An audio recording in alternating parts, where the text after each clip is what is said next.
Hello guys, तो अभी तक हम लोगों ने ट्रेनिंग मैथोलॉजी के 60 क्वेश्चंस देख लिए हैं। इस वीडियो में हम 61 क्वेश्चन से स्टार्ट करते हैं। तो आज का हमारा 61 क्वेश्चन है, इज स्वॉट analysis consist of all the following element except. तो वो स्वॉट एनालिसिस है जिसके अंदर कौन से एलिमेंट को छोड़ के सारे एलिमेंट इंक्लूड्स रहते हैं। तो स्वॉट की फुल फॉर्म मैंने आपको पहले ही बताई है, strength, S for strength, W for weakness, O for opportunity और टी फॉर थ्रेड्स। तो इनमें इन शब्दों को छोड़ के जो भी है वो इसमें क्या हो जाएगा, आंसर हो जाएगा, क्योंकि ये बोल रहा है कि कौन सा एलिमेंट इसमें नहीं होना चाहिए एक्सेप्ट मतलब के बजाय। तो पहला है विलिंगनेस, नहीं विलिंगनेस इसका सही आंसर हो जाएगा, क्योंकि हमारे लिए डब्ल्यू का अर्थ होता है वीकनेस न कि विलिंगनेस। आपको स्वॉट की फुल फॉर्म 100% और WIM की फुल फॉर्म 100% याद करके जानी है। इसमें से एक क्वेश्चन आपको 101% मिलेगा ही मिलेगा। तो ये बोल रहा है स्वॉट एनालिसिस में कौन सा एलिमेंट नहीं होता है, तो विलिंगनेस एलिमेंट नहीं होता है। नेक्स्ट क्वेश्चन देखते हैं हम लोग। नेक्स्ट क्वेश्चन बोल रहा है कि focusing in depth on a particular aspect in the situation and experience is called।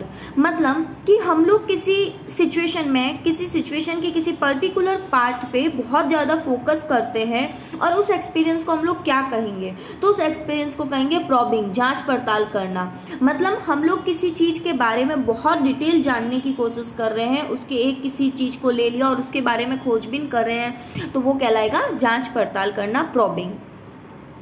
Next question बोल रहे हैं which one of the following is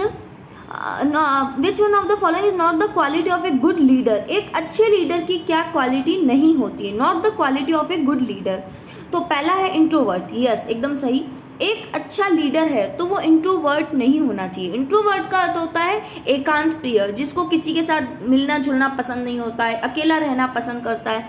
तो एक लीडर में ये क्वालिटी, इसमें नॉट ए क्वालिटी पूछा है ना, तो एक लीडर में ये क्वालिटी कभी नहीं होनी चाहिए। लीडर तो सबके साथ मिलने वाला होना चाहिए, सबको लेके चलने वाला होना चाहिए, उसके लिए डेडिकेशन भी होना चाहिए, वो ओपननेस भी होना चाहिए और उसको क्रिएटिविटी भी होनी चाहिए जिससे वो नए नए आइडिया लगा सके। मगर इंट्रोवर्ट नहीं होना चाहिए एक लीडर्स को, तो ये लीडर की क्वालिटी नहीं होती है। नेक्स्ट क्वेश्चन हम लोग देखते हैं, how many bits are there in a byte. एक बाइट के अंदर कितने बिट्स होते हैं, तो एक बाइट के अंदर होते हैं 8 bits.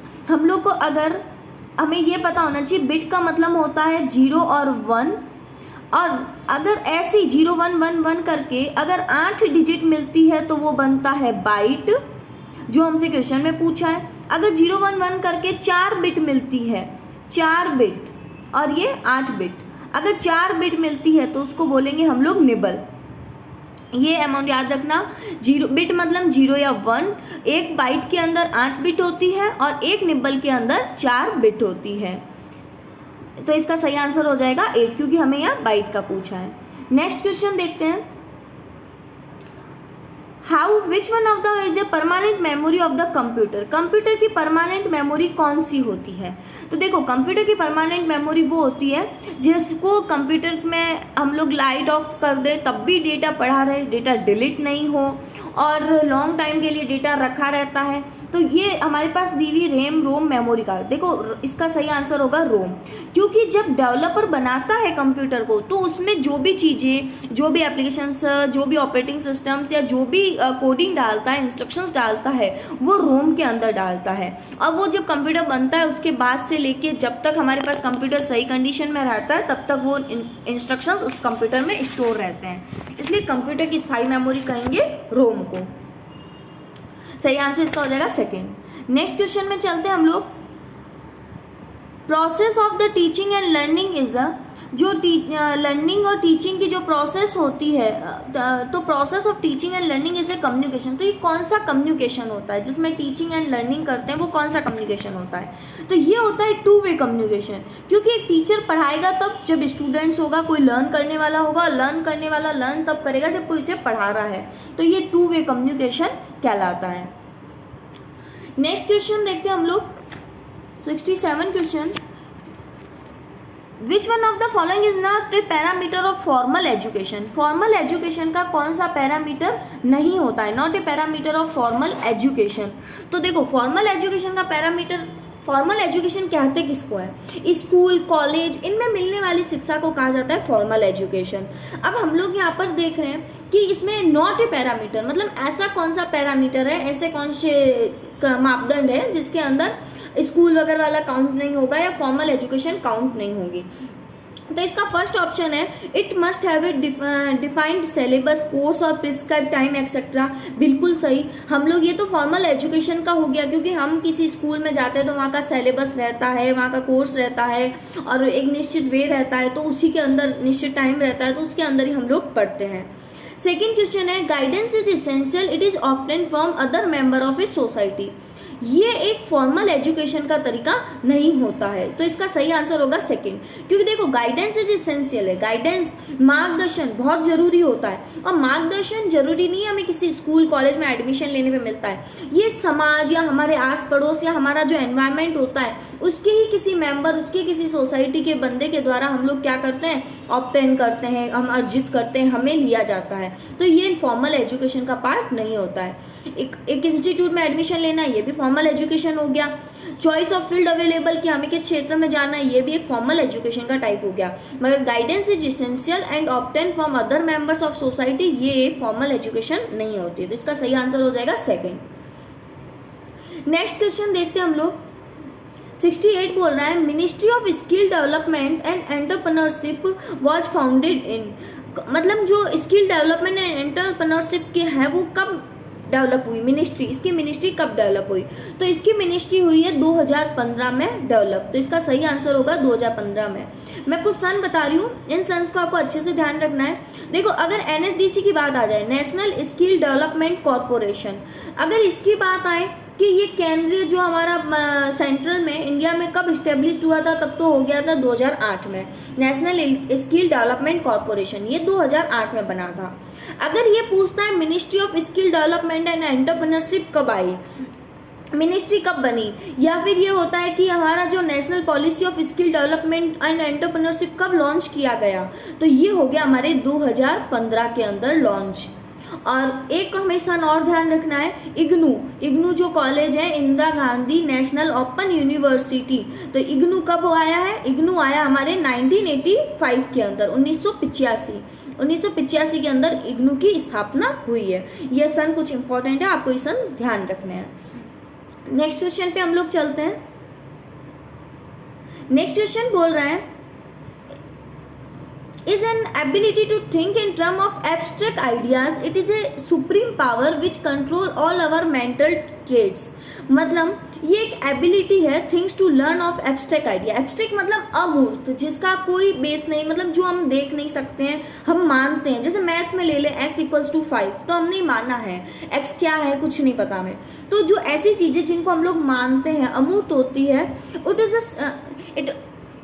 It is supreme power. मतलब अगर हम लोग अमूर्त मतलब ऐसी चीज़ें जो रियल लाइफ में नहीं हो उनके बारे में हम सोचते हैं, थिंक करते हैं, तो ये एक हमें सुप्रीम पावर हो गया। अगर कोई ऐसी चीज़ों के बारे में थिंक कर सकता है तो उसके पास में एक सुप्रीम पावर है। Which control all our mental trades, वो हमारे दिमाग की सारी सोचने की क्षमताओं को भी कंट्रोल करता है।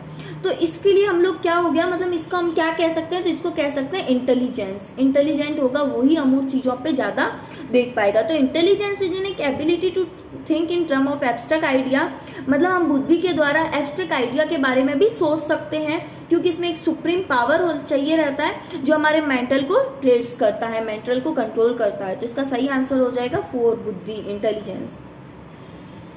नेक्स्ट क्वेश्चन देखते हैं हम लोग। According to law of learning is an analogy of the law of satisfaction, मतलब हम लोग लॉ ऑफ लर्निंग कर रहे हैं। According to law of learning is analogy of the law of satisfaction, सीखने के सिद्धांत, सीखने के जो नियम है उसके अनुसार जो लॉ ऑफ सेटिस्फिकेशन है वो किसके समान है, मतलब जो हम सीख रहे हैं इसका ये जो नियम है वो लॉ ऑफ सेटिस्फिकेशन जो हमारे को समानता देता है वो हम लोग को किसके समान करता है, तो ये करता है law of effect. Law of effect हमारा अगर किसी पे प्रभाव है, जो ये प्रभाव का नियम है वो समानता रखता है लॉ ऑफ सेटिस्फिकेशन के। जो हम लॉ ऑफ इफेक्ट पे जाते हैं कि हमें ये प्रभाव है, तो हम किसी चीज़ से सेटिस्फाइड होंगे तभी उस चीज़ का हम पे प्रभाव पड़ेगा, इसलिए ये एनालॉजी रखता है, मतलब समानता रखता है लॉ ऑफ सेटिस्फिकेशन के ऊपर। नेक्स्ट क्वेश्चन देखते हैं हम लोग 71. Esteem of other through status, recognition, appreciation, etc. Internal factors such as self-respect, achievement and autonomy belongs to.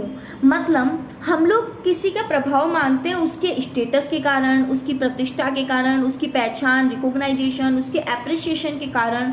ये सब इंटरनल फैक्ट्स हैं. वो सेल्फ रेस्पेक्ट को अचीव करते हैं. तो हम लोग को इसके लिए किसकी ज़रूरत होती है, ये किससे बिलोंग करता है, मतलब ये जो एटोनॉमी है ये किससे बिलोंग करती है, मतलब खुद का एक सर्वे के लिए सोचा जाए तो किससे बिलोंग करती है. तो ये करती है स्टीम नीड से, मतलब आदर के भाव से, सम्मान की आवश्यकता रहती है, स्टीम की नीड रहती है. स्टीम की जो नीड होती है वो दूसरे को उसके स्टेटस, उसके रिकॉग्नाइजेशन, उसके अप्रिशिएशन या इंटरनल फैक्टर्स के लिए उसको सेल्फ रेस्पेक्ट दे सकता है अगर सम्मान की आवश्यकता स्टीम नीड्स रहता है तो. नेक्स्ट क्वेश्चन पे जाते हैं हम लोग. नेक्स्ट क्वेश्चन बोल रहा है while analyzing the syllabus attitudes accept to be developed is related to. जब हम किसी सिलेबस का एनालाइज कर रहे हैं, मतलब सिलेबस पे हम विश्लेषण कर रहे हैं, तो जो हमारा एटीट्यूड होता है वो हमें एक्सपेक्ट होता है to be develop is related to, मतलब वो हमारा जो एटीट्यूड है वो हम लोग डेवलप करते हैं, या हमारा जो हम लोग कोई सिलेबस को एनालिसिस करके जो डेवलप करते हैं उसके टाइम में हमारा एटीट्यूड क्या रहता है. तो हमारा एटीट्यूड किसको बताएगा, बीइंग को, अस्तित्व को. तो इसका सही आंसर होगा बीइंग. मैंने आपको पहले भी बताया था 3 वर्ड्स मिल सकते हैं हमको. अगर कहीं आ जाता है स्किल तो हम वहाँ पे किसको बता रहे हैं, डूइंग को. हमें करना है क्योंकि स्किल का मतलब है हम किसी काम को कर रहे हैं.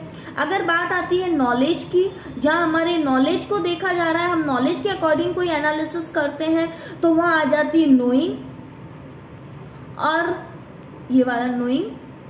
एंड हम लोग अगर बात करते हैं एटीट्यूड की या इमोशंस की, अगर यहाँ पर इमोशंस की भी बात करते हैं, एटीट्यूड या इमोशंस, तो हम लोग बात करते हैं बीइंग की, मतलब होना, अस्तित्व, बीइंग की. क्योंकि ये क्या बता रहा है कि हम लोग किसी सिलेबस का एनालिसिस करते हैं तो हम यहाँ पर किसका एटीट्यूड का क्या मतलब करते हैं कि एटीट्यूड हमारा क्या रहता है. तो वो हमारा एटीट्यूड एटीट्यूड हमारा क्या डेवलप करता है, बीइंग करता है. बीइंग मीन्स अस्तित्व में रखना. ये वर्ड्स 3 ध्यान रख लेना. क्वेश्चन में इन 3 वर्ड्स में से एक वर्ड्स आपको 100% मिलेगा. अगर स्किल के थ्रू आपको एनालिसिस करने को बोला जाता है तो आप समझ लेना, आपको जहाँ स्किल के थ्रू बोला जा रहा है इसका मतलब आपको डूइंग करना है. और नॉलेज के बेस पे एनालिसिस करने को बोले तो नोइंग, और एटीट्यूड या इमोशन के बेस पे एनालिसिस करने को बोलेंगे तो बीइंग होता है. नेक्स्ट क्वेश्चन है 73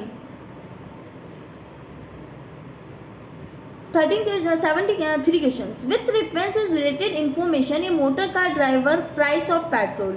अगर हम रिलेटेड इन्फॉर्मेशंस के लिए बात करें तो एक मोटर कार ड्राइवर है, मतलब गाड़ी चलाने वाला है, कार चलाने जो ड्राइवर है, उसके प्राइस के पेट्रोल उसको पता होने चाहिए या वो जान सकता है या उसे आवश्यक है जानना ही जानना होना चाहिए. तो पेट्रोल के प्राइस कुड नो, उसे जान सकता है, वो जान सकता है पेट्रोल डलवाते वक्त, किसी से पूछते वक्त. जरूरी नहीं है कि उसे पता ही पता होना चाहिए या अवश्य उसे जानना चाहिए. तो यहाँ पर वो बिना मतलब एक अच्छा ड्राइवर हो सकता है, जरूरी नहीं है उसे पेट्रोल की रेट पता भी हो. तो यहाँ आंसर हो जाएगा कुड नो, जान सकता है. नेक्स्ट क्वेश्चन देखते हैं हम लोग. Communication between hub and spoke programme DGT is done through. मतलब हम लोग जो कम्युनिकेशन के प्रोग्राम करते हैं डीजीटी के थ्रू, हब और स्पोक में जो प्रोग्राम किए जाते हैं वो संचार किनके थ्रू होता है, किसके थ्रू ये कम्युनिकेशन परफॉर्म होता है. तो A view software technology, two way audio video data communication technology, इन दोनों टेक्नोलॉजी का यूज किया जाता है. कम्युनिकेशन अवर इंटरनेट टेक्नोलॉजी, और इंटरनेट होगा तभी हम डिस्टेंस लर्निंग प्रोग्राम चला सकेंगे. तो ये ऑल ऑफ दीज, ये सारी चीज़ें जरूरी होती है डीजीटी के हब और स्पोक प्रोग्राम के लिए. जो वो दूरस्थ बैठे हुए क्लासरूम चलाया करते हैं उसके लिए सारी चीज़ें जरूरी होती है. नेक्स्ट क्वेश्चन देखते हैं हम लोग. Is effective due to more interactions between teacher and students. Teacher और स्टूडेंट्स के बीच में सबसे ज़्यादा इंटरेक्शंस के लिए इफेक्टिव प्रभाव वाली चीज़ क्या होती है. तो सबसे ज़्यादा इफेक्टिव होता है synchronous type distance learning program, synchronous type distance learning program इसका सही आंसर होगा सेकंड। क्यों? सिंक्रोनस का मतलब क्या होता है कि आप सेम टाइम पे, आप हो तो अलग अलग स्थान पे, आपके टीचर कहीं और बैठे हैं और स्टूडेंट कहीं और से ले रहे हैं क्लास, मगर आप सेम टाइम पर स्टूडेंट और टीचर उस क्लास में प्रेजेंट होते हो। तो इससे क्या होता है कि इंटरेक्शंस अच्छा होता है टीचर्स और स्टूडेंट्स के बीच में। असिंक्रोनस में क्या होता है कि रियल टाइम नहीं होता, स्टूडेंट और टीचर डायरेक्ट कम्युनिकेट नहीं करते, टीचर ने अपनी क्लास रिकॉर्ड करके रख दी, स्टूडेंट जब अपने अकॉर्डिंग देखेगा। और हाइब्रिड में मिक्स रहते हैं, कुछ स्टूडेंट क्लासरूम में भी रहेंगे, कुछ स्टूडेंट आपके ऑनलाइन क्लास या फिर वर्चुअल ज्वाइन भी करेंगे। मगर सिंक्रोनस एक ऐसा टाइप होता है जिसमें आप सेम टाइम पर दोनों जने अलग अलग प्लेसेस से, टीचर और स्टूडेंट अलग अलग प्लेसेस से रहेंगे मगर सेम टाइम पर उस क्लास को ज्वाइन करेंगे। तो इसका सही आंसर होगा सिंक्रोनस टाइप डिस्टेंस लर्निंग, जिसमें अच्छा इंटरेक्शन होता है टीचर और स्टूडेंट के बीच में। नेक्स्ट क्वेश्चन देखते हैं हम लोग। A view software used in the hub and spoke programme DGT is developed by. हमने आगे देखा था डीजीटी के जो प्रोग्राम चलते हैं उसमें एक सॉफ्टवेयर लग रहा है ए व्यू सॉफ्टवेयर। तो ये ए व्यू सॉफ्टवेयर किसके द्वारा बनाया गया है? तो A for Amrita university Coimbatore के द्वारा ये सॉफ्टवेयर बनाया गया। अमृता यूनिवर्सिटी जो कोयम्बटूर है इसके द्वारा ए व्यू सॉफ्टवेयर बनाया गया, जिससे DGT hub and spoke program को ऑर्गेनाइज करता है। तो इसका सही आंसर हो जाएगा फर्स्ट। नेक्स्ट क्वेश्चन देखते हैं हम लोग। Which one of the following is audio visual add? Audio और विजुअल दोनों ऐड होते हैं, मतलब दोनों की सामग्री इसमें ऐड कर सकते हैं। तो ऐसा कौन सा होता है? ये होता है सीसीटीवी। सीसीटीवी के द्वारा हम ऑडियो और वीडियो दोनों चीजें कैप्चर कर सकते हैं। तो इसका सही आंसर होता है सीसीटीवी।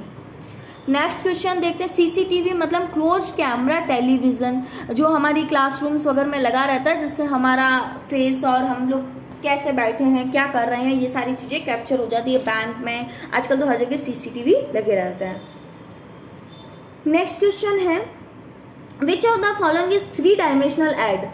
3 डायमेंशनल एड इनमें से कौन सा होता है? देखो 3 डायमेंशनल मतलब चीज एक्स वाई और जेड तीनों की लोकेशंस, तीनों डायरेक्शंस को यूज करके बनाई गई हो तो वो 3 डायमेंशनल होती। पोस्टर हमेशा एक्स और वाई पे बनेगा, चार्ट है वो भी एक्स वाई पोजीशन पे, मगर जो मॉडल होते हैं वो आपके 3 डायमेंशनल होते हैं, मतलब रियल टाइप से रिलेटेड रहते हैं। कैसे उसमें भी दिखेगा, क्या होगा, वो सब चीजें मॉडल में बनी रहती है। एक्चुअली उसी का ही एक ब्लूप्रिंट कह सकते हैं। तो इसका सही आंसर होगा मॉडल। बुलेटिन बोर्ड है वो भी एक्स और वाई डायरेक्शन में रहता है, तो इसका सही आंसर हो जाएगा मॉडल। नेक्स्ट क्वेश्चन पे चलते हैं। 79 is the barrier of verbal classroom communication. Verbal classroom communication में बैरियर मतलब बाधाएं क्या क्या चीज की आती है? तो वर्बल का मतलब होता है बोल के, तो ऐसी क्लास जहां पर वॉइस का काम हो रहा हो तो ऐसे कम्युनिकेशन के अंदर क्या क्या बाधाएं आ सकती है? तो देखो क्लियरिटी, ये तो एक अच्छी चीज है क्योंकि अगर वर्चुअल आपका क्लासरूम है तो क्लियर तो होना चाहिए, इससे सुनने वाले को भी क्लियर समझ आएगा और अच्छे से सुन सकेगा। एबनॉर्मल स्पीच ऑफ स्पीच, अगर हम लोग असामान्य गति से बोल रहे हैं, बहुत ही फास्ट बोल रहे हैं तो सुनने वाला अच्छे से सुन भी नहीं पाएगा। तो एबनॉर्मल स्पीच ऑफ स्पीच होता है, ये एक बहुत बड़ा बैरियर होता है। देखते हैं कई बार हम टीचर को बोलते हैं बहुत फास्ट बोल रहा होता है, सर थोड़ा धीमे, हम लिख नहीं पा रहे हैं, हम सुन नहीं पा रहे, समझ नहीं पा रहे हैं। तो अगर स्पीच और इतना भी धीमे नहीं होना चाहिए कि स्टूडेंट सो जाए, तो ऐसी नॉर्मल स्पीड होनी चाहिए जिससे स्टूडेंट अच्छे से समझ सके। तो वर्बल क्लासरूम में जो बैरियर होती है वो होती है एबनॉर्मल स्पीच ऑफ स्पीच, जिसमें हम लोग क्लासरूम के अंदर कम्युनिकेशन प्रॉपर नहीं कर सकते। प्रॉपर प्रोनाउंसिएशन, ये तो एक अच्छी चीज होती है वर्बल में कि हम लोग एकदम सही बोल रहे हैं तो सामने वाले सुनने वाले को भी क्लियर समझ आएगा। तो इसका सही आंसर हो जाएगा सेकंड। नेक्स्ट क्वेश्चन देखते हैं। 80 क्वेश्चंस आज के हमारे वीडियो का लास्ट क्वेश्चन रहेगा। ये क्वेश्चन बोल रहा है which of the following is step of micro teaching. Micro teaching के इसमें से कौन से एक स्टेप होते हैं, कौन सा एक काम होता है? प्लानिंग सेशन, यस, ये भी माइक्रो टीचिंग में की जाती है, और टीचिंग सेशन, दोनों सेशन लिए जाते हैं। तो इसका सही आंसर होगा both planning and teaching session, दोनों ही माइक्रो टीचिंग के पार्ट हैं।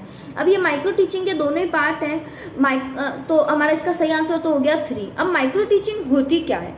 एक्चुअली ये टीचर की ट्रेनिंग हो गई या फैकल्टी डेवलपमेंट प्रोग्राम होता है जिसमें टीचर क्या करता है, जो अपना रिकॉर्डेड सेशन लेता है या सेशन को रिकॉर्ड करके रखता है, तो उस पर स्टूडेंट या किसी पर्सन के द्वारा जो फीडबैक मिलता है उस फीडबैक के अकॉर्डिंग उसमें वो इम्प्रूवमेंट करता है, उसमें जो सुधार करने की ज़रूरत होती है वो सुधार करता है। तो ये सब चीज़ें आ जाती है माइक्रो टीचिंग के अंदर। तो गाइस आज हम लोग ने ट्रेनिंग मैथोलॉजी मतलब पीओटी के 80 क्वेश्चंस कर लिए हैं। नेक्स्ट क्वेश्चन हम जल्दी अगले वीडियो में करेंगे। और अगर ये वीडियो आपको समझ आता है, आपके लिए हेल्पफुल है, तो आप प्लीज़ इसे लाइक करें, कमेंट करें, शेयर करें और चैनल को सब्सक्राइब करें। Thank you.